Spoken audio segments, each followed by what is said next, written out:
నా ఎదుట అపరాధిగా నిలబెట్టబడిన యేసును పరీక్షించి క్షమించడము లేక శిక్షించడము నిర్వర్తించుకున్న బాధ్యత మన హేరోదు ప్రభుల వారిది. కానీ ఆయన తపోస్నానం యోహాను తల తీయించాక మరి వారు ఏ తీర్పు చేయుటకు ఓర్పు లేదని ఈ అపరాధం గురించి తీర్పు ఇవ్వమని ఆదేశించి ఉన్నారు. కానీ నిందితుడి గురించి మాకు తెలుసు. ఈయన గురించి ప్రధాన మతాచారులు కాపీ చేసిన తీర్పు కూడా మేము విన్నాము. కానీ తీర్పు ఇవ్వబోయే ముందు నిందితుడిపై గల నేరాలు స్వయంగా పరిశీలించాలి కనుక ఆ నేరాలు ఏంటో విరుచవలసిందిగా కైపాచారులను ఆదేశిస్తున్నాము. కొంతి పిలాతునకు ఈ ప్రధాన అర్చకుని శుభాభివందనము. అతడు ఒక మతద్రోహి. సమస్త భూమండలాన్ని భూ గగన జలచరాలను సృష్టించి సూర్య చంద్రాది నక్షత్రములను వెలిగించి మట్టితో మనిషిని చేసి ఊపిరిపోసిన ఆది మధ్యాంతరహితుడు సృష్టి లయకారకుడైన సర్వేశ్వరునికి తాను కుమారుడనని చెప్పుకుంటూ ఆయన ధర్మశాస్త్రాన్ని ధిక్కరించి సాతాను శక్తితో కొన్ని మాయలు మంత్రాలు చేసి గొర్రెల్లాంటి ప్రజలను మోసం చేసి మత కల్లోలం గావించిన దైవ ద్రోహి ఇతడు. సాక్ష్యం చెప్పించగలరా? ఒకటి కాదు 1000 చెప్పించగలను. చేహు ఆ ద్రోహి చేసినటువంటి ఆ దైవ ద్రోహాలను మచ్చుకొకటి వినిపించుము. యూదుల ఏలిక ప్రణామాలు. ఈ ద్రోహి మోషే రాసిన ధర్మశాస్త్రాలు పాతపడ్డాయని వాటిని కొట్టేసి తానే నూతన నిబంధన రాసిస్తానని ప్రజల్లో మత కొల్లోలం సృష్టిస్తున్నాడు. అయితే ఆ మాటలకు తండ్రి వేసిన తోట కాపీ రూపైంది కనుక ఆ తోట నరకవేసి కొత్త తోట వేసిన శిశుల ఆ తండ్రి కుమారుడు అయి ఉండొచ్చు కదా అని మీరు అనుకోవచ్చు. కానీ ఆ దైవమందిరాన్ని, మహోన్నతుని దైవమందిరాన్ని పడగొట్టి 3 రోజులు నిర్మిస్తానన్న దైవ ద్రోహిని సైన్యములకు అధిపతి యెహోవా దేవుని ప్రతిమమైన మేము కానీ ఆయనని ఆశ్రయదుర్గంగా నమ్ముకున్న ఈ ప్రజలు కానీ అంత తేలిగ్గా అనుకోరు. అగ్నికోర లాంటి ఆ దేవుని ఉగ్రతకు ఇతడు సరికాలేడు. ఆ మాటలకు అర్థం ఆయన దృష్టిలో మరుగుటై ఉండవచ్చు కదా. అలా అనుకోవడంలో తమ ఉద్దేశం కూడా మరొకటి ఉండవచ్చునని మేము అనుకోవచ్చు కదా రాజప్రతినిధి. ఇది మా మత సమస్య, మమ్మల్ని అర్థం చేసుకోవాలని మా అభిలాష. అనాపచర్య. మేము రోమిలమైన యూదా పాలకులం. మా పరిపాలనలో ప్రజల యొక్క మతాభిమానులు గౌరవించడం మా ధర్మం మాకు తెలుసు. కానీ ఈ నిందితుడు చేసింది మతద్రోహం అయితే ఇతన్ని మీ మతంలో వెలివేయడం తప్ప మరణదండ విధించడం అనవసరమైన మా ఉద్దేశం. పొరపడుతున్నారు రాజప్రతినిధి. అతడు కేవలం దైవద్రోహే కాదు, రాజద్రోహి కూడా. రవి అస్తమించని రోమా సామ్రాజ్యాన్ని చిత్తు చేయమని ప్రజల్లో విషబీజాలు నాటి అరాచకం సృష్టించిన విప్లవకారుడు, తిరుగుబాటుదారుడు ఇతడు. బోధకుడా, వారు చేస్తున్న అభియోగాలు వాస్తవమేనా? నువ్వు యూదుల రాజువా? నువ్వు రాజ్యస్థాపన చేస్తున్నావా? ఏమిటా రాజ్యం? నీతి, న్యాయం, సమధర్మం అది ఎక్కడుందో అదే నా రాజ్యం. ఎవరు స్థాపిస్తారు? విరిగిన వారు. అంటే యూదుల రక్షకుడు అయిన క్రీస్తు నీవేనా? నేను చెప్పినా మీరు నమ్మరు. సర్వశక్తిమంతుడు, సంపూర్ణుడు దేవుని కుడి పక్కన కూర్చుండడం మీరు అందరూ చూస్తారు. దేవుని కుమారుడువా? నువ్వు అన్నట్లే. అర్థమైందా రాజప్రతినిధి? మా మాటలు నమ్మకపోయినా ఆ మాటలు తమ చెవులతోనే విన్నారు కదా. అతడు దైవద్రోహి, రాజద్రోహి, ప్రజాద్రోహి అని చెప్పడానికి ఇంతకంటే సాక్ష్యం ఏం కావాలి? ఏమీ అక్కర్లేదు. అతడు రాజద్రోహి, ప్రజాద్రోహి, దైవద్రోహి. అతడికి మరణ శిక్ష విధించాల్సిందే. శిక్ష విధించాల్సిందే. మరణ శిక్ష విధించాల్సిందే. మరణ శిక్ష విధించాల్సిందే. బోధకుడా, వింటున్నావు వాళ్ళు అల్లరి? వాళ్ళు చేస్తున్న అభియోగాలు వాస్తవమేనా? నీవు అకస్తకుడు అల్లరని చెప్పు, నిజమేరగా నిందులని చెప్పు. బోధకుడా, నీ మౌనం మమ్మల్ని శైలం చేస్తుంది. నీవు మాట్లాడితే మేము చేయగలిగిన సాయం ఏమీ లేదు. మాట్లాడు.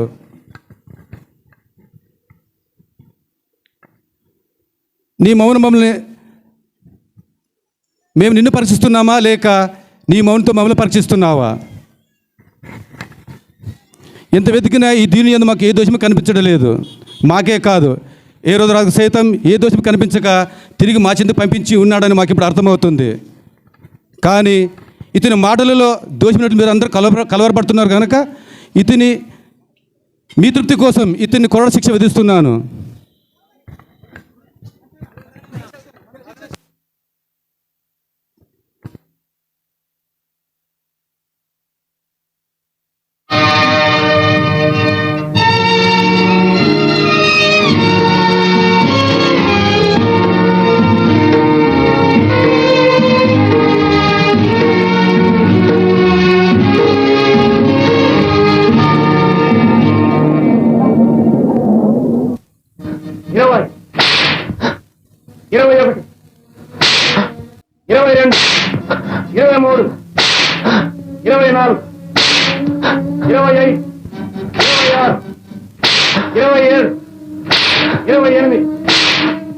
29, 30, 31, 32, 33, 34, 35,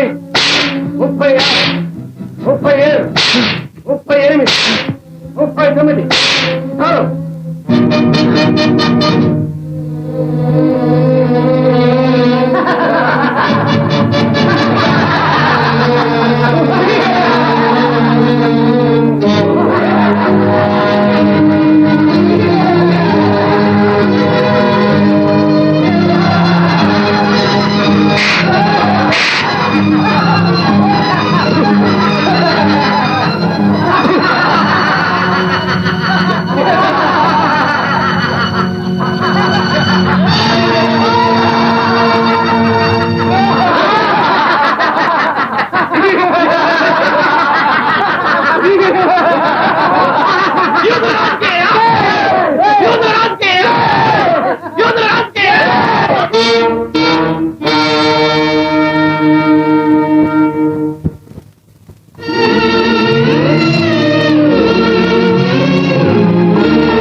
ఈ దారుణ హింసాకాండతోనైనా మీ మనసులు చల్లబడ్డా అనుకుంటున్నాను.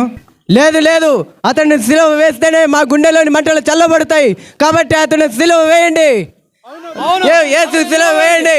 యేసు సిలువ వేయండి. యేసు సిలువ వేయండి. సరే, మీ కోరిక ప్రకారమే మరణదండు విధించబడిన పాస్కా పండుగకు ఒకరి మరణదండన రద్దు ఆచారం హక్కు మాకుందని మీకు తెలుసు. ఆ ఆచార ప్రకారమే ఈ యేసును క్షమించి విడిచిపెడుతున్నాము. వీల్లేదు. కావాలంటే ఆ ఆచారం ప్రకారం బరబ్బాను విడుదల చేయండి. యేసును సిలువ వేయండి. అవును, యేసును సిలువ వేయండి. యేసుకు సిలువ వేయండి. యేసుకు సిలువ వేయండి. యేసుకు సిలువ వేయండి. బరబ్బా బందిపోటు, నరహంతకుడు, రాజద్రోహి, అతను వదిలి మీ యూదుల రాజైన యేసును సిలువ వేయమందురా? అతడు మాకు రాజు కాడు, సీజర్ ఒక్కడే మాకు రాజు. యేసుకు సిలువ వేసి బరబ్బాను విడుదల చేయండి. ఈ పాపం మా మీద మా బిడ్డల మీద ఉండకూడదు కాక ఆ పాపం ఏదో మా మీద మా బిడ్డల మీద ఉండనివ్వండి. యేసుకు సిలువ వేయండి. యేసుకు సిలువ వేయండి. యేసుకు సిలువ వేయండి. రోమన్ చక్రవర్తి సీజర్ ప్రతినిధిగా యూదా రాష్ట్రమైన జూడియాను పరిపాలించు పిలాతైన మేము నజరేతు వాస్తువులైన ఈ యేసుపై యూదా మత మండలి విధించబడిన శిలువ శిక్షను అమలుపరచవలసిందిగా ఆజ్ఞ జారీ చేస్తున్నాము. ఆ దైవద్రోహి సరైన శిక్ష పడింది. సరైన శిక్ష పడింది. యేసుకు సిలువ వేయబడింది. ఇది తగిన శాస్తి జరిగింది. ఏమిటి, నా బదులు యేసు ప్రభుకు సిలువ వేయడమా? నన్ను చంపండి, యేసును వదిలేయండి. పరిశుద్ధ శిలువ మార్గం. ప్రారంభ ప్రార్థన. సర్వమును సృజించి పరిపాలించు ఓ సర్వేశ్వర, నన్ను ఈ సృష్టికే కిరీటంగా నీ రూపురేఖలలో చేశావు. ఈ నీ అపారమైన ప్రేమకు వందనం. మనుడు అవిధేయత వల్ల అధిపడు ఎంతో కరుణతో అతన్ని మళ్లీ స్వర్గానికి వారసునిగా చెయ్యాలని పట్టుబట్టావు. ఇందుకు నీ స్వంత కుమారుని బలిగా ఇవ్వడానికి కూడా వెనుకాడలేదు. నీవు లోకాన్ని ఇంతగా ప్రేమించావు. ఈ నీ ప్రేమకు అభివందనం. పిలాతుని చెంత నుండి కల్వరి కొండ వరకు నీవు చేసిన ప్రయాణం నీ ప్రేమకు చిహ్నం. కన్నీరు మున్నీరుగా, రక్తం ధారలుగా కారుస్తూ సాగిన ఈ మీ చివరి యాత్రలో నేను కూడా మీ తల్లి అయిన మరియమాత వేదనలో పాలు పంచుకుంటూ, మీ అడుగులో అడుగులేస్తూ మిమ్ము వెంబడింపవస్తున్నాను. ఎందుకంటే ఇదియే స్వామి స్వర్గానికి దారితీయు మార్గం. కానీ ఇది ఎంతో ఇరుకైన మార్గమని చెప్పావు గదా ప్రభు. అయినా రావడానికి సంసిద్ధంగా ఉన్నాం. మా జీవితంలో వచ్చే వ్యాధి బాధలను, కష్ట నష్టాలను, శోధనలను, వేదనలను అన్నింటినీ మేము సంతోషంతో స్వీకరించి ఈ ఇరుకైన బాటలో నడవడానికి అవసరమైన శక్తిని నీ పాటలను ధ్యానిస్తున్న ఈ సమయంలో మాకు దయచేయండి. ఆమేన్.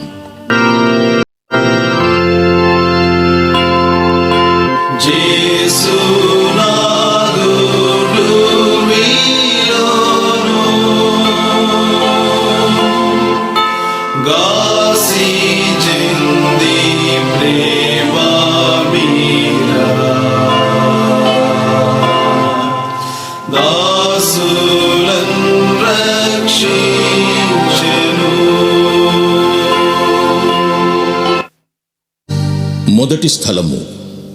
పోన్స్యు పిలాతు యూదుల ప్రధానార్చకుల బలవంతమునకు లొంగి అన్యాయముగా క్రీస్తుకు మరణదండనను విధించుట. యేసుక్రీస్తువా, మిమ్మారాధించి మీకు స్తోత్రము చేయుచున్నాము. మానవునికి దేవునికి మధ్య తెగిపోయిన బంధాన్ని తిరిగి నిర్మించే రక్తపు బలి ఇప్పుడే ప్రారంభమైంది. ఇతడు తిరుగుబాటు లేవదీయుట, చక్రవర్తికి పన్ను చెల్లింపకుండుట, తన్ను తాను క్రీస్తుననియూ రాజుననియూ చెప్పుకొనుట మేము స్వయంగా విన్నాము అని ఆయన మీద వారంతా నేరము మోపసాగారు. పిలాతు యేసును పరీక్షించిన పిమ్మట ఆయన నిర్దోషి అని తీర్పు చెప్పాడు. కానీ సిలువవేయుడు సిలువవేయుడు అని చేసే యూదుల అరుపులకు, ప్రధానార్చకుల ధర్మశాస్త్ర బోధకుల బెదిరింపులకు లొంగిపోయి భయపడి పిలాతు యేసుకు మరణశిక్ష విధించాడు. సైనికులు ముళ్ళ కిరీటాన్ని అల్లి ఆయన శిరస్సుపై పెట్టి ఆయనకు ఊదా వస్త్రాన్ని తొడిగారు.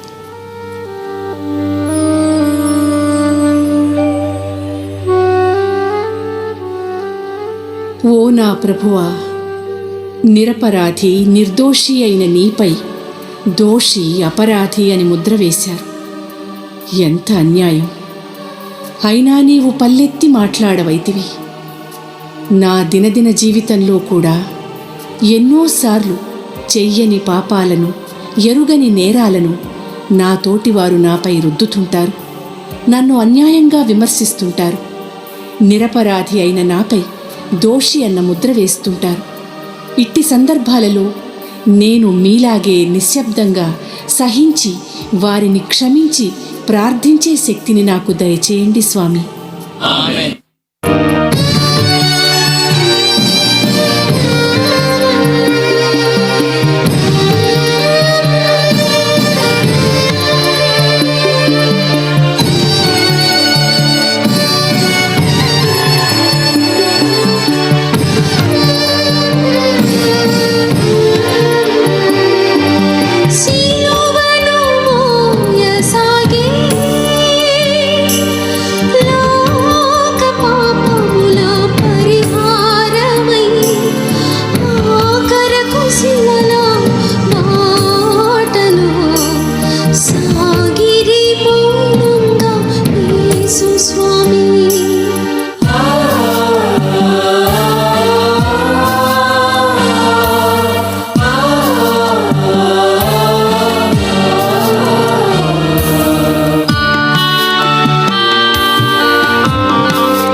రెండవ స్థలము.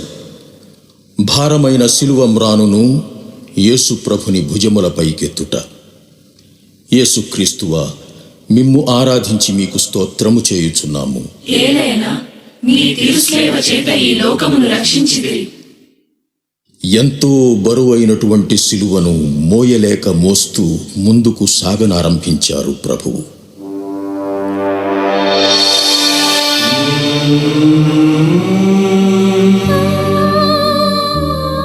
ఆయనకు నా అనేవారు శూన్యం. 3 సంవత్సరాలు కలిసి తింటూ తిరిగిన యూదా ఆయన్ని శత్రువులకు అప్పగించాడు. అందరూ విడిచిపెట్టినా నేను మిమ్ము విడువను ప్రభువు అని పలికిన పేతురు 3 సార్లు ఆయనను నేనెరుగను అని అబద్ధమాడాడు. ఇక మిగిలిన శిష్యులు ప్రాణభీతితో కాళ్లకు బుద్ధి చెప్పారు. ఆయన అద్భుతములను చూచిన వారు, ఆయన దైవశక్తిని అనుభవించిన వారు ఎవ్వరూ ఆయనకు ఒక్క చెయ్యి సాయం అందించడానికి గాని, ఒక్క ఊరట వాక్యం పలకడానికి గాని లేరాయే. ఎంతటి పరితాపకరమైన పరిస్థితో ఊహించండి. నన్ను అనుసరింపకోరువాడు తనను తాను పరిత్యజించుకొని తన సిలువను తీసుకుని నన్ను అనుసరించాలి అన్నావు కదా ప్రభు. అందుకే నేను నా జీవితంలో ఎదురయ్యే దుఃఖాలను, దురితాలను, కష్టాలను, కన్నీళ్లను నాపై ఎత్తుకొని నిన్ను అనుసరిస్తున్నాను. నా భారమైన సిలువతో నీ చెంతకొస్తున్నాను. మీరు తప్పక నాకు విశ్రాంతిని కలుగచేస్తారని విశ్వసిస్తున్నాను స్వామి.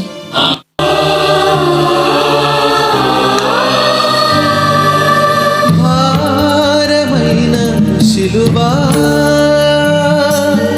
మోయుటకు శక్తియే లేదాయే తనలో. అడుగు తడబడిపోయి పడిపోయిరి రాళ్ళను ఆధారిలో.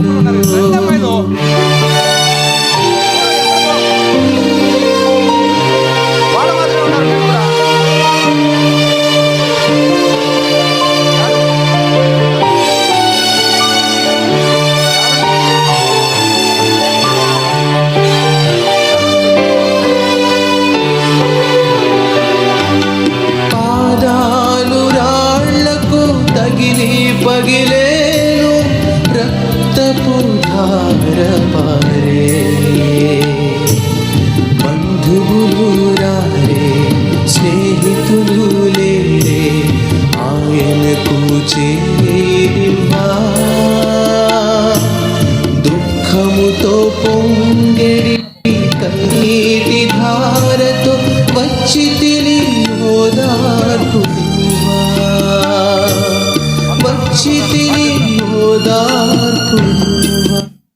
మూడవ స్థలము.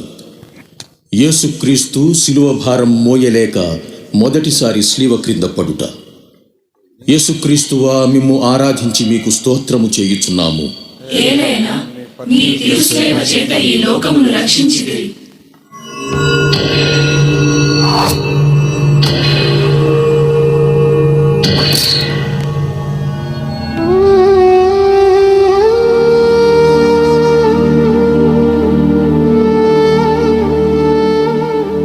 రాళ్ళు రప్పలతో నిండినటువంటిది ఆ కల్వరి కొండకు దారి. మరోపక్క శిలువ బరువు ఇంతా అంతా కాదాయి. పొందిన దెబ్బల వలన దేహమంతా గాయాలే. రక్తం నశించిపోవడం వల్ల శరీరమంతా అలసి సొలసి క్షీణించిపోయింది. సైనికులు క్రూరంగా తొందర చేస్తున్నారు. ముందుకు అడుగు వేయలేక ప్రభువు ఆ శిలువ క్రిందే పడిపోయారు. యూదులు, చూసే ప్రజలందరూ ఈయనేం దేవుని కుమారుడు అని హేళన చేస్తున్నారు. ఆయన మాత్రం నోరు విప్పడం లేదు. నిశ్శబ్దంగా ఇవన్నీ వింటూ ఉన్నారు.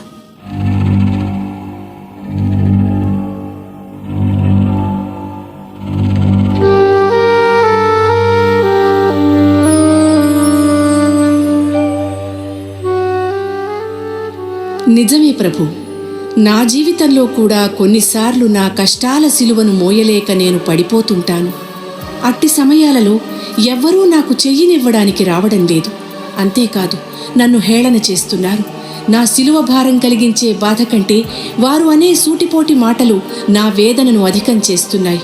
అటువంటప్పుడు నేను మీ నుండి శక్తిని కోరి మళ్ళీ ఆ సిలువతో పైకి లేచున్నట్లు నన్ను అనుగ్రహించండి స్వామి.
నాల్గవ స్థలము. యేసునాథునికి సిలువను మోసుకొని పోవు దారిలో దుఃఖసాగరంలో నిండిన ఆయన తల్లి ఎదురుపడుట. యేసుక్రీస్తువా, మిమ్మును ఆరాధించి మీకు స్తోత్రము చేయుచున్నాము. ఏలైనా మీ తిరుసేవ చేత ఈ లోకమును రక్షించితిరి. సిలువ యాత్ర చిన్నగా ముందుకు సాగుతోంది. ఆ సమయంలో 9 నెలలు మోసి కని పెంచిన తల్లి పరుగులు తీస్తూ ఆ స్థలాన్ని చేరుకుంది.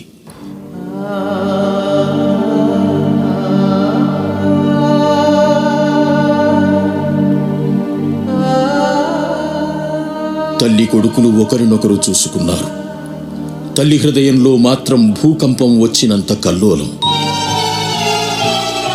ప్రపంచ చరిత్రలో ఏ తల్లి, ఏ కుమారుడు అనుభవించనంతటి వేదన ఎవరి కోసమో ఒక్కసారి ఆలోచించండి. దుఃఖ సముద్రంలో కొట్టుమిట్టాడుతున్న ఓ యేసునాథ, నాకు జీవితంలో కష్టాలొస్తుంటాయి. కానీ అల్ప విశ్వాసంతో నేను వెంటనే అలలను చూస్తూ పేతురు బెంబేలెత్తిపోయినట్టు భయపడిపోతుంటాను. అట్టి సమయాలలో నాకు దృఢ విశ్వాసాన్ని, నా కష్టాలను తట్టుకునే శక్తిని దయచేయండి స్వామి.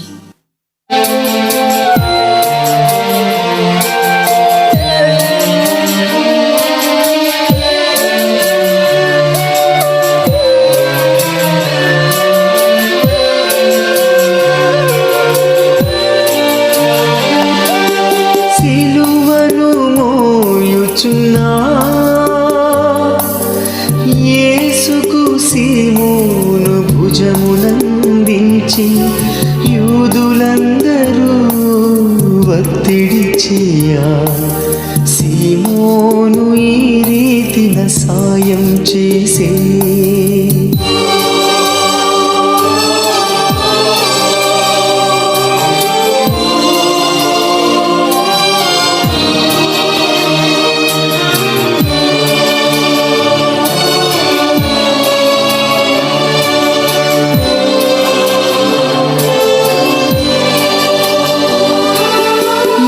యేసువాని యందే రక్షణ కలదని నీ చెంత చేరితిని.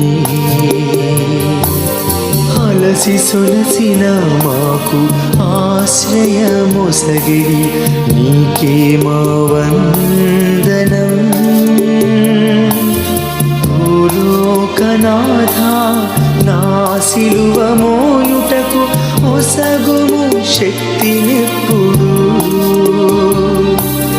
ఒసగుము శక్తినెప్పుడు. 5వ స్థలము. సీమోను అను ఒక బాటసారి సిలువను మోసుకుని పోవుటలో యేసునాథునికి చేయినందించుట. యేసుక్రీస్తువా, మిమ్మును ఆరాధించి మీకు స్తోత్రము చేయుచున్నాము. ఏలైనా మీ తిరుసేవ చేత ఈ లోకమును రక్షించితిరి.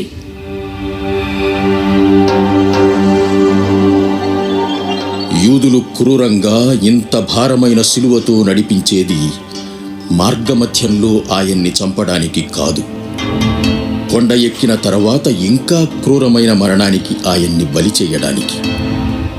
కానీ యేసు ప్రభువును చూస్తూ ఉంటే ఆయన దారిలోనే కన్ను మూస్తారని వారంతా నిరాశపడ్డారు. అంతలోనే ఒక బాటసారి ఆ దారిలో వస్తూ ఉండటం చూచారు. వెంటనే ఆయనను యేసు సిలువను మోయడానికి ఒత్తిడి చేశారు.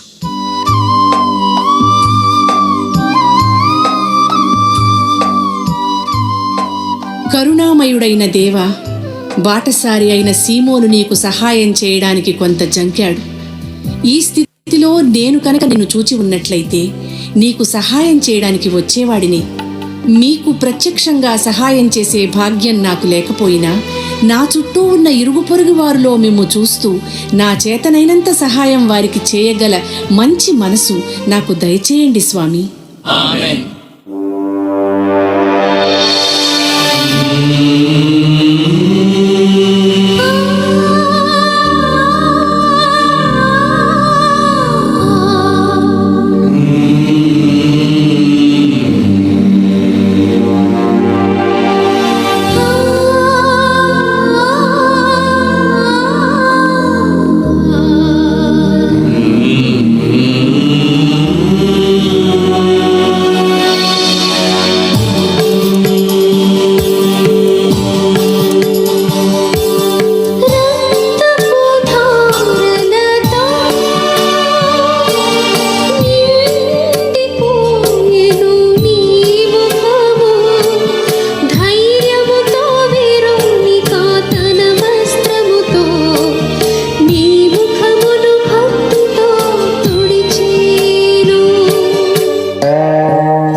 స్థలము. భక్తురాలైనటువంటి వెరోనికమ్మ యేసుప్రభుని ముఖమును చూచి జాలిపడి ధైర్యంతో సైనికుల మధ్య ఆయనకొక వస్త్రమును అందజేయుట. యేసుక్రీస్తువా, మిమ్మును ఆరాధించి మీకు స్తోత్రము చేయుచున్నాము. ఏలైనా మీ తిరుసేవ చేత ఈ లోకమును రక్షించితిరి.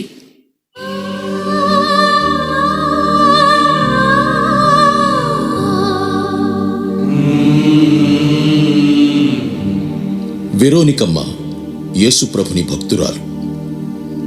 ఆయన చేసిన అద్భుతాలను, నయం చేసిన రోగాలను కళ్ళారా చూసినటువంటి స్త్రీ ఆమె. ఆమె యేసుప్రభు ఎంతో పరితాపకర స్థితిలో ఉండటం చూచింది. హృదయం ద్రవించింది, దుఃఖంతో కంట తడిపెట్టింది. ధైర్యంతో యేసుని చెంతకు చేరి చేతిలో ఉన్న ఒక వస్త్రాన్ని ఆయనకి అందించింది. ఆయన ఎంతో కృతజ్ఞతగా దానిని తీసుకుని రక్తంతో నిండిన తన ముఖాన్ని తుడుచుకున్నారు. ఆమె ధైర్యానికి, జాలికి ప్రతిఫలంగా తన ముఖముద్రను ఆ వస్త్రంపై అద్ది ఆమెకి అందించారు.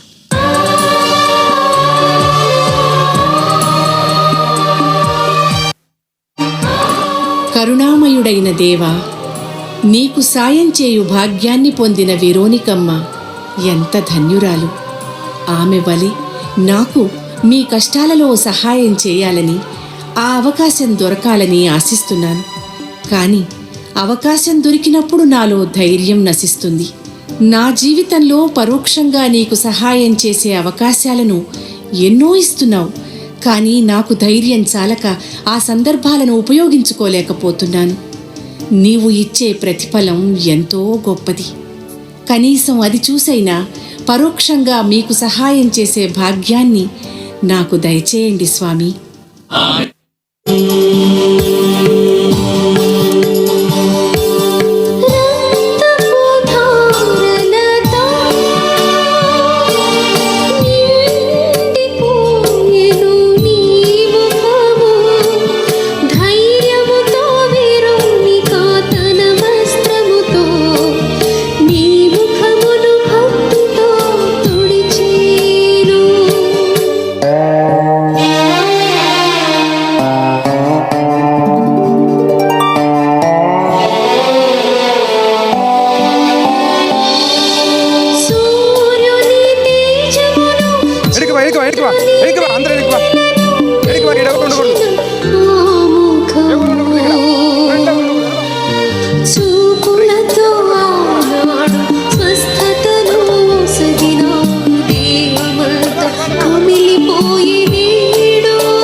ఆరవ స్థలము.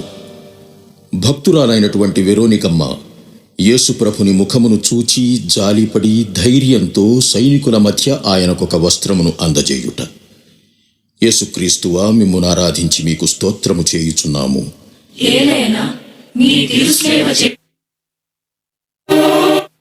ఏడవ స్థలము.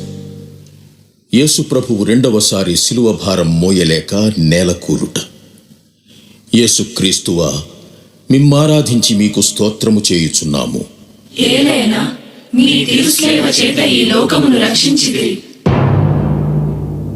క్షీణించిన శరీరంతో ముందడుగు వేయలేక ప్రభువు మళ్లీ నేలకూలారు. గాయాలకు రాళ్ళు రప్పలు తగలడం వల్ల వేదన ఎక్కువయింది. అయినా ఆయన మనస్సు ఒకే ఒక్క ఆలోచనతో నిండిపోయింది. అదే తండ్రి చిత్తం నెరవేర్చటం.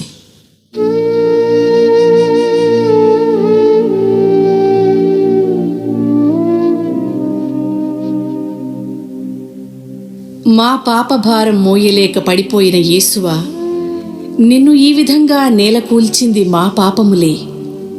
పలుమారులు మేము పాపంలో పడి మా స్వశక్తితో లేవాలని ప్రయత్నిస్తున్నాం, కానీ లేవలేకపోతున్నాం.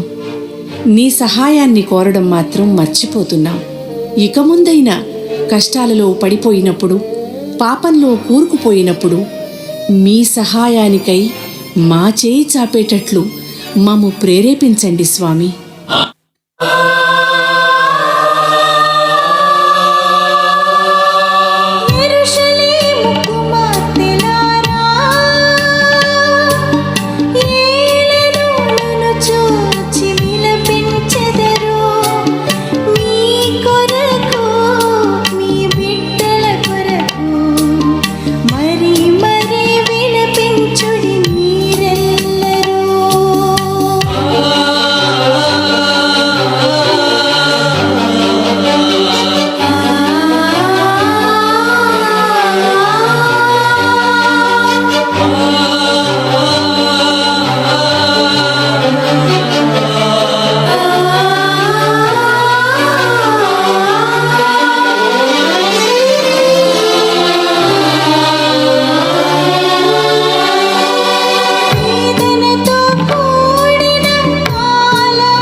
ఎనిమిదవ స్థలము.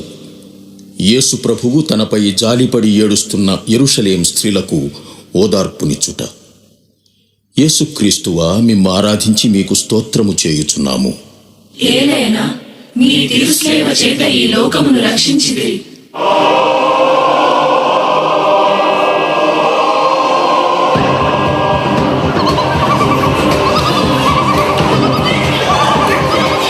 జెరూసలేం నగర వీధులన్నీ దద్దరిల్లిపోయాయి. ఎప్పుడూ విననటువంటి ఈ అరుపులు, కేకలు, కేరింతలు విని ఆ నగరంలోని స్త్రీలందరూ ఊరి బయటికి వచ్చారు. ఎంతో సుపరిచితమైనటువంటి ఒక ముఖం, ఎందరినో సంతోషపరిచినటువంటి ఒక వ్యక్తి, ఎందరి జీవితాలలోనూ అమృతాన్ని పోసిన మహానుభావుడు, అట్టి ఆయనను శిలువతో నడిపించుటను, కొరడాలతో కొట్టుటను చూచిన ఆ స్త్రీల హృదయాలు కరిగిపోయాయి. కన్నీరు మున్నీరుగా ఏడవసాగారు. నిజంగా ఆ ఏడుపులు ఆయన్ని కొంతగా ఊరడించాయి. అందుకే వారితో, నా కోసం ఏడవవలదు, మీకోసం, మీ బిడ్డల కోసం ఏడవండి అని అన్నారు.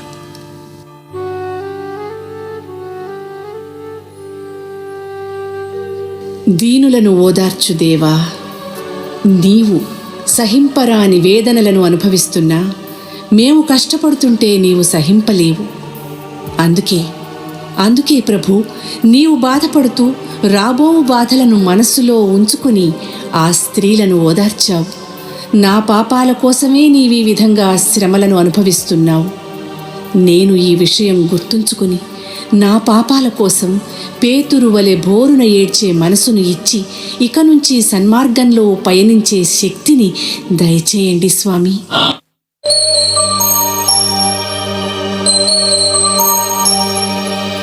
యేసుని కాలు సేతులు తిరుదేహమంతా క్షీణించెను. సిలువతో మూడవసారి కూలెను ఆ దివ్య రక్షకుడు.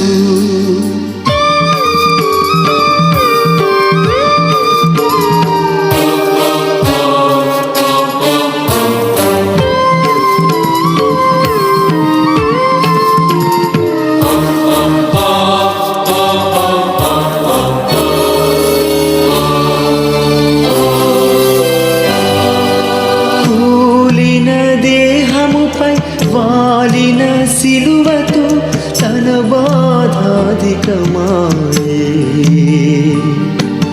తన అంతరంగాన మన పాపముల నుంచి మౌనముగా ఉండిపోయే. రాణువులు ఆయనపై మరింత క్రూరముగా కొరడాలు చలిపించిరి. కొరడాలు చలిపించిరి. 9వ స్థలము, యేసు ప్రభువు 3వసారి శిలువ క్రింద బోర్ల పడుట. యేసుక్రీస్తువా, మిమ్మారాధించి మీకు స్తోత్రము చేయుచున్నాము. ఏలైనా మీ తిరుసేవ చేత ఈ లోకమును రక్షించితిరి.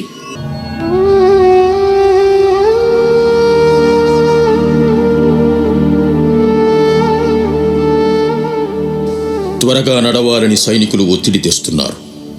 కానీ అడుగు తీసి అడుగు వేసే శక్తి కూడా ఆయనలో లేదు. ఎంత ప్రయత్నించినా కాలు లేవడం లేదు. ఆ భారమైన శిలువ క్రింద మరోసారి కుప్పకూడారు. ఇది చూసి ఆ సైనికులు జారిపడతారేమో అని అనుకుంటాం మనం. కానీ వారు కొరడాలతో కొడుతూ లేచి నడవమని బలవంతం చేస్తున్నారు. ఆ దీన ప్రభుని వైపు ఒక్కసారి చూడండి. నీవు పీడిస్తున్న యేసును నేనే అని ప్రభువు సౌలుతో పలికిన మాటలు మళ్ళీ మన చెవుల్లో మారుమ్రోగుతాయి. ఎందుకంటే శ్రమలే ఆయనను ఈ స్థితికి తీసుకువచ్చింది.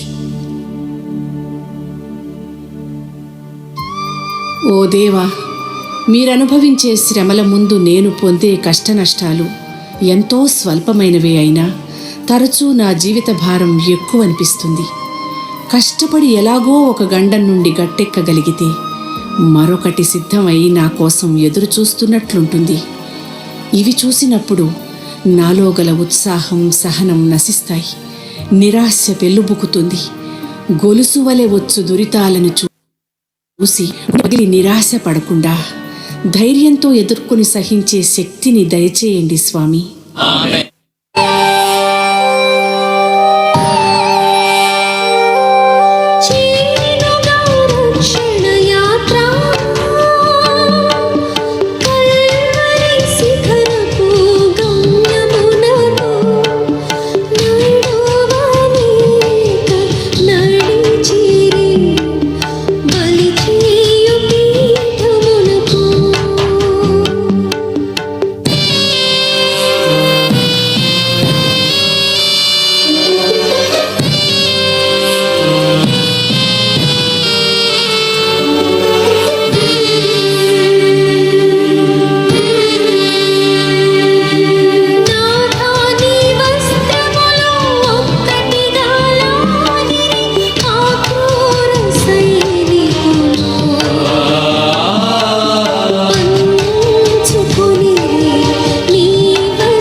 స్థలము యేసు ప్రభుని వస్త్రములను నిర్దయగా ఒలుచుట. యేసుక్రీస్తువా, మిమ్మారాధించి మీకు స్తోత్రము చేయుచున్నాము.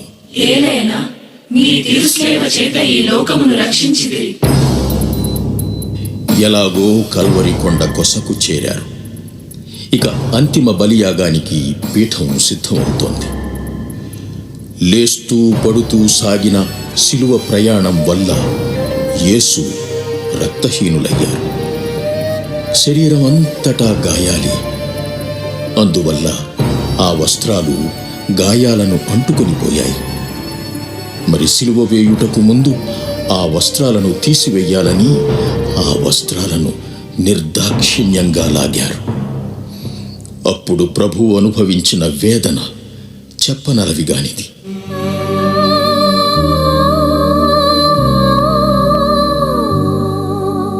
శ్రమలను అనుభవిస్తున్న ప్రభువా, సర్వవిధ పాప దోషాలు, అన్యాయాలు, అవినీతి నా శరీరంతో అంటుకొని పోయాయి. అందువలన వాటిని లాగుతుంటే నాకు ఎంతో బాధ కలుగుతోంది. అయినా దేవా, పాత మనిషికి స్వస్తి చెప్పి పాపపు వస్త్రాల స్థానంలో మిమ్ము నూతన వస్త్రంగా ధరించాలని ఉంది. ఈ నా పాపములను పరిత్యజించునప్పుడు నాకు కలుగు వేదనను సంతోషంతో సహించున్నట్లు మీరు నాకు సహాయం చెయ్యండి. ఇక నుండి వీటిని ఒంటిపైకే రానివ్వకండి.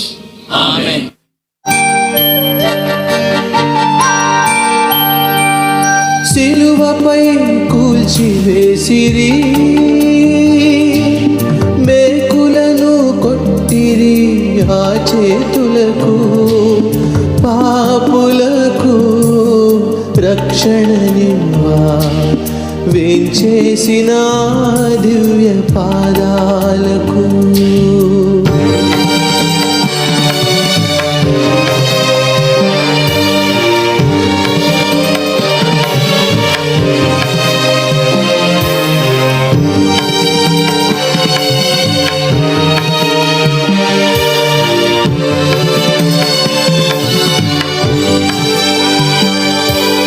దయలేని సైనికులు మేకులను దించిరి అత్యంత క్రూరముగా. పెరిగే ఆ వేదన, తరిగే ఆ ఓర్పు వర్ణింప సాధ్యమా? రారండి జనులారా, యేసుని ఓదార్చ కొంతైన ఊరటనువా, కొంతైన ఊరటనువా. 11వ స్థలం, యేసునాథుని ఇనుప చీలలతో సిలువకు అంటగొట్టుట. యేసుక్రీస్తువా, మిమ్ము ఆరాధించి మీకు స్తోత్రము చేయుచున్నాము. ఏలైనా మీ తిరుసేవ చేత ఈ లోకమును రక్షించితిరి.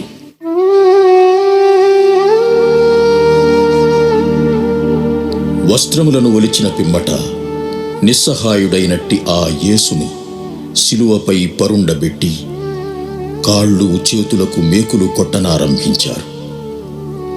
అవి నిన్నటి వరకు ఎందరినో తన స్పర్శతో స్వస్థపరిచినటువంటి పవిత్ర హస్తాలు. ప్రభువు పొందిన ఆ వేదనను ఎవరు వర్ణింపగలరు? తండ్రి చిత్తం నెరవేర్చుతున్నాను అన్న సంతోషం ఆయనలో కనిపిస్తుంది. అది ఆయనకు ఊరటను, సహనాన్ని ఇస్తుంది.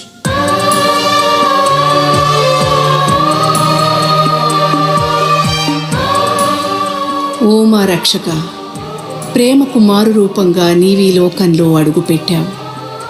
నీవు చేసిందల్లా మంచి, అందరినీ ప్రేమించావు. అదే నీవు చేసిన అపరాధం కాబోలు. అందుకే నిన్నీ లోకం సిలువకు అంటకొట్టింది. నిజంగా నీవీ లోకంలో జీవించిన ఈ లోకానికి సంబంధించిన వాడవు కాదు. అందుకే ఈ లోకం నిన్ను చీదరించి చీకొట్టింది. కానీ ఓ ప్రేమమూర్తి, నీవు చూపిన ప్రేమకు కృతజ్ఞతగా నీవలె సిలువకు అంటకొట్టబడుటకు, నీకై జీవించుటకు నేను సిద్ధంగా ఉన్నాను. నాకు ధైర్యాన్ని, శక్తిని దయచేయండి స్వామి.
పన్నెండవ స్థలం, యేసు ప్రభువు 3 గంటల పాటు భూమికి ఆకాశానికి మధ్యలో వ్రేలాడి ప్రాణమును విడుచుట.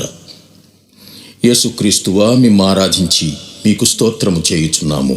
ఏలైనా మీ తిరుసేవ చేత ఈ లోకమును రక్షించితిరి.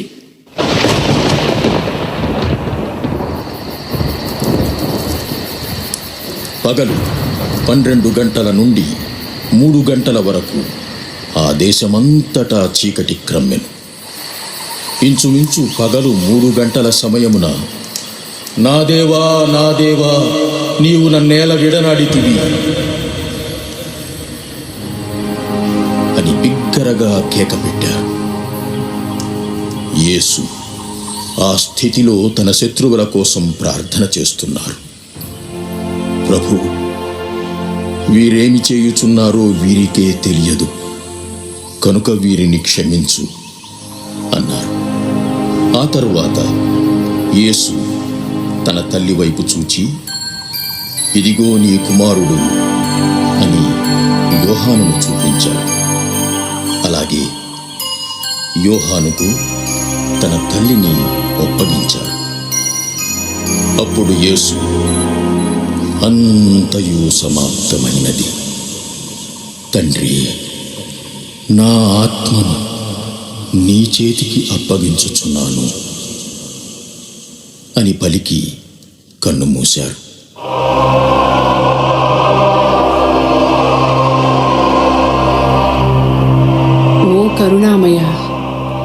క్రూరులు నిన్నెంతగా అందరూ మోకరించండి. హింసించారు, చిత్రవధ చేశారు. కానీ నీవు మాత్రం చివరికి వారి కోసమే ప్రార్థన చేస్తున్నావు, తండ్రితో వారి తరఫున వాదన చేస్తున్నావు. అది నీ గొప్పతనం. నన్ను కూడా ఇతరులు తెలిసి హింసించినా తెలియక హింసించినా నేను ప్రతీకారానికై ఎదురుచూస్తూ ఉంటాను. అలా కాకుండా నీ సుమాత్రకు అనుసరించి నేను నా శత్రువులను క్షమించే సన్మనస్సును, శక్తిని దయచేయండి. అంతేకాక ప్రభు, నీ వలె నేనును నా అంత్యదినమున నీ సంకల్పానికి తలవంచి నా ఆత్మను నీ హస్తములలోనికి సమర్పిస్తున్నాను అని నీ యందుగల విశ్వాసాన్ని చాటి చెప్పగల భాగ్యాన్ని నాకు దయచేయండి స్వామి.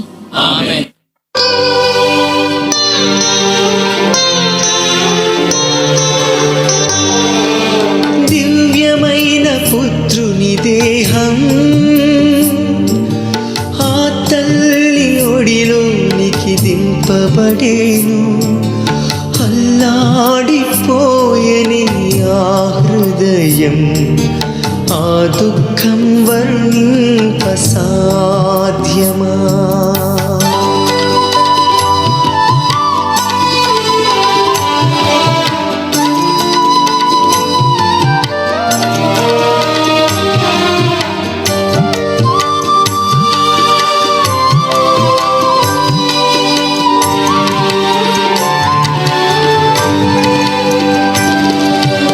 ఆనాటి దుఃఖము ఏనాడు మరువను, ఖడ్గముతో దూయలేదా? దూతతో మొదలైన కడగండ్ల కాలము నేటికి ముగియదాయే. పొంగేటి దుఃఖముతో నీ వైపు చూచెద అమ్మా ఒసగుమూరట, అమ్మా ఒసగుమూరట. 13వ స్థలము. యేసు ప్రభువు మృతదేహాన్ని సిలువ నుండి దించి ఆయన తల్లి ఒడిలో ఉంచుట. యేసుక్రీస్తువా, మిమ్మారాధించి మీకు స్తోత్రము చేయుచున్నాము. ఏలైనా మీ తిరుసేవ చేత ఈ లోకమును రక్షించితిరి.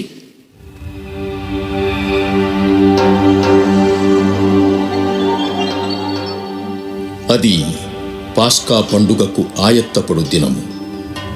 అందుచేత యూదులు పిలాతును, రేపటి విశ్రాంతి దినము గొప్ప దినము, ఆనాడు దేహములు సిలువపై ఉండరాదు, కాళ్ళు విరుగగొట్టి వానిని దింపివేయుటకు అనుమతి నిండు అని కోరారు. సైనికులు వెళ్లి యేసుతో పాటు సిలువ వేయబడిన వారిద్దరి కాళ్లను విరుగగొట్టారు. వారు యేసు వద్దకు వచ్చినప్పుడు ఆయన అప్పటికే మరణించి ఉండడాన్ని చూచి ఆయన కాళ్ళు విరుగగొట్టలేదు.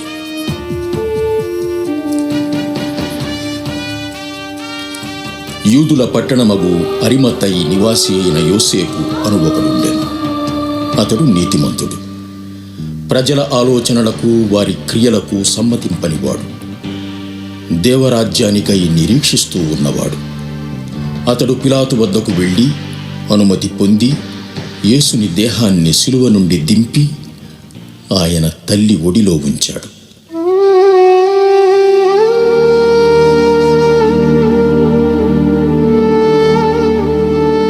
వ్యాకులంతో నిండిన అమ్మ, నీకున్నది ఒకే ఒక్క కుమారుడు. ఆయన మృతదేహాన్ని ఒడిలో ఉంచుకుని మూగదైన భాషలో వీడుకోలు చెప్పవలసి వచ్చిందే. అప్పుడు నీవు అనుభవించిన దుఃఖం ఎవరికి వర్ణింపసాధ్యం? బాలయేసుని నీ స్వంత హస్తాలతో లాలించిన నాటి నుండి కల్వరి కొండ వరకు జరిగిన సంఘటనలన్నీ ఒక్కొక్కటి నీ మనసులోకొచ్చుంటాయి కదా. ప్రభువు నన్ను నీ కుమారునిగా చేశాడు. నేను పూర్ణ ఆత్మతో నిన్ను తల్లిగా స్వీకరిస్తున్నాను. నాకు లోకం అంటే భయం అనిపించినప్పుడు తల్లి అయిన నీ ఒడిలో దాగి ఉండే అవకాశం దయచేయి. నీవు నా కష్టకాలంలో తప్పక తోడుంటావని విశ్వసిస్తున్నాను. తల్లికి తగిన పుత్రునిగా జీవిస్తాను. ఈ విధంగానైనా నేను చేసిన పాపాలకు ప్రాయశ్చిత్తం చేసుకుంటాను.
పదునాలుగవ స్థలము, యేసునాథుని మృతదేహాన్ని సమాధిలో నుంచుట.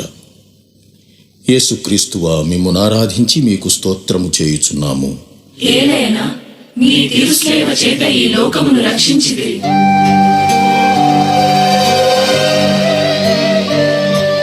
పిలాతుని అనుమతి మేరకు అరిమతయి నివాసియగు యోసేపు యేసు ప్రభు దేహాన్ని దించాడు. ఆయన ఇంచుమించు 150 సేర్ల పరిమళ ద్రవ్యాన్ని, అత్తరును తీసుకుని వచ్చాడు. వారంతా యేసు ప్రభువు దివ్య దేహాన్ని యూదుల భూస్థాపన సంప్రదాయానుసారం పరిమళ ద్రవ్యాలు పూసి నారవస్త్రాలతో చుట్టారు. యేసు సిలువ వేయబడిన స్థలమునకు అతి దగ్గరలో ఒక తోట ఉంది. వారు యేసును ఆ తోటలోని సమాధి అందే ఉంచారు.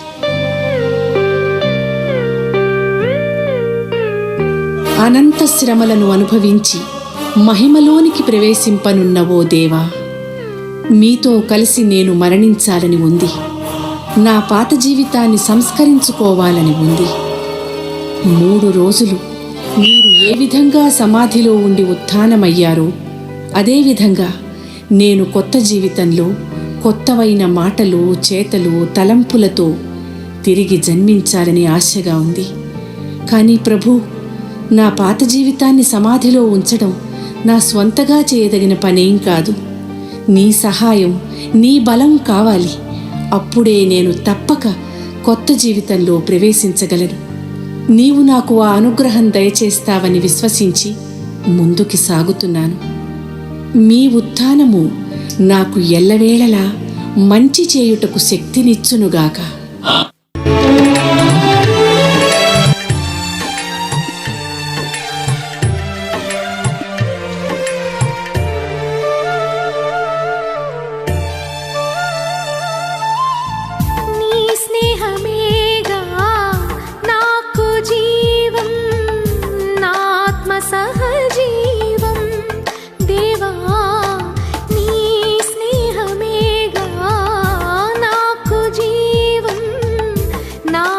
సహజీవం దేవా, నా ఆత్మ సాఫల్యం, నా జీవదాయక నీవు మాత్రం దేవా. నా ఆత్మ సాఫల్యం, నా జీవదాయక